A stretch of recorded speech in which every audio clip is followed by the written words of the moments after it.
பிரதமர் நரேந்திர மோடி மற்றும் எடப்பாடி பழனிசாமி இருவரும் சேர்ந்தால்தான் ஒரு டபுள் இன்ஜின் சர்க்கார் செயல்படும் என கூறியுள்ள பாஜக தலைவர் நயினார் நாகேந்திரன், திமுக ஆட்சிக்கு எடப்பாடி முன்னுரை எழுதியுள்ளதாகவும் திமுகவுக்கு பாஜக முடிவுரை எழுதும் எனவும் தெரிவித்துள்ளார்.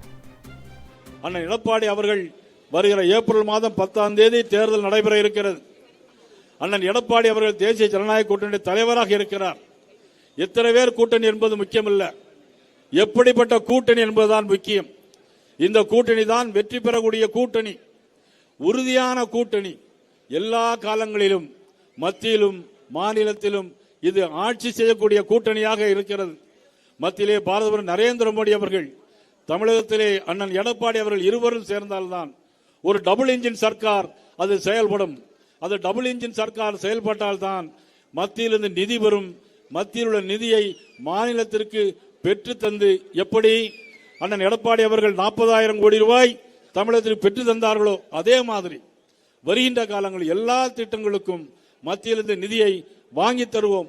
இப்பொழுது முதலமைச்சர் ஸ்டாலின் சொல்கிறார், மத்தியிலிருந்து என்ன செய்தார்கள்? ஒன்றுமே செய்யவில்லை, ஒன்றுமே செய்யவில்லை என்று சொல்லியிருக்கிறார். ஆனால் கடந்த 11 ஆண்டுகளில் மட்டும் 14 லட்சம் கோடி ரூபாயை தமிழகத்திற்கு கொடுத்தது பாரத நரேந்திர மோடி அவர்கள் என்பதை யாரும் மறந்துவிட முடியாது. இந்த ஆட்சியினுடைய நாட்கள் எண்ணப்படுகிறது. ஏப்ரல் 10ஆம் தேதி என்று சொன்னால் கிட்டத்தட்ட இன்னும் 2.5 மாத காலம், இன்னொரு 140 நாட்கள் என்று நினைக்கிறேன். கவுண்ட் டவுன் ஸ்டார்ட் ஆகிவிட்டது. இந்த ஆட்சியினுடைய நாட்கள் எண்ணப்படுகிறது. மேட்டுப்பாளையத்தில் அண்ணன் இபிஎஸ் அவர்கள் இந்த ஆட்சியில் முடிவு கட்டுவதற்காக முன்னுரை எழுதினார்கள்.